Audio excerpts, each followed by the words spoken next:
హైదరాబాద్ లో హరిత తారామతి బారాదరి రిసార్ట్ లో పర్యాటక శాఖ మంత్రి జూపల్లి కృష్ణారావు ఆకస్మిక తనిఖీలు నిర్వహించారు. హరిత రిసార్ట్ నిర్వహణ లోపాలపై అసంతృప్తి వ్యక్తం చేశారు. రిసార్ట్ అంతా కలితిరిగిన మంత్రి హోటల్ రూమ్స్, రెస్టారెంట్స్, పుష్పాంజలి amphi theatre, auditorium, swimming pool, toilets ను పరిశీలించారు. ఎన్నికల కోడ్ కారణంగా పర్యాటక, ఎక్సైజ్, సాంస్కృతిక శాఖలపై సమీక్షలు చేయలేకపోయామన్నారు. ఇప్పటి నుంచి ప్రతి నిత్యం క్షేత్రస్థాయిలో పర్యటించి ప్రైవేట్తో పోటీ పడే విధంగా తీర్చిదిద్దుతామన్నారు మంత్రి జూపల్లి. భవిష్యత్తులో గోల్కొండ ఫెస్టివల్ నిర్వహించడానికి చర్యలు తీసుకుంటామని అన్నారు.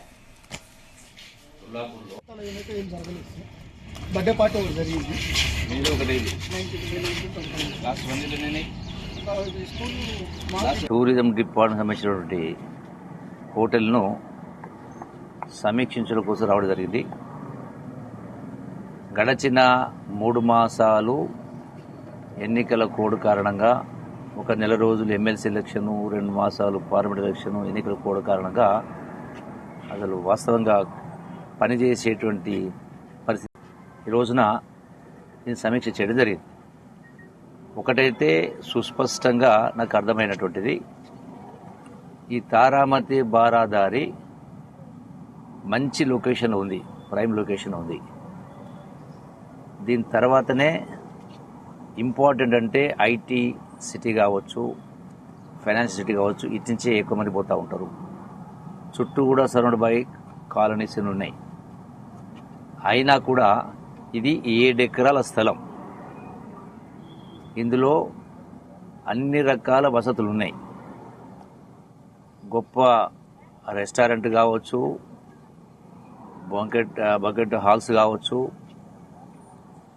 అట్లాగే యాంఫీ థియేటర్ కావచ్చు, రకరకాల వసతులు ఉన్నాయి. కాన్ఫరెన్స్ హాల్స్ ఎన్నో ఉన్నాయి.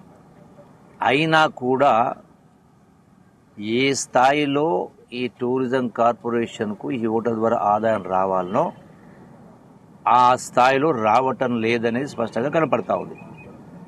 దీనికి రకరకాల కారణాలు. సరి అయినటువంటి నిర్ణయాలు తీసుకొని కారణంగా టూరిజం డిపార్ట్మెంట్ సంబంధించినటువంటి హోటల్ను సమీక్షించడం కోసం రావడం జరిగింది. గడచిన 3 మాసాలు ఎన్నికల కోడ్ కారణంగా, 1 నెల రోజులు ఎమ్మెల్సీ ఎలక్షన్, 2 మాసాలు పార్లమెంట్ ఎలక్షన్, ఎన్నికల కోడ్ కారణంగా అసలు వాస్తవంగా పనిచేసేటువంటి పరిస్థితి రాలా. ఈ రోజున నేను సమీక్ష చేయడం జరిగింది. ఒకటైతే సుస్పష్టంగా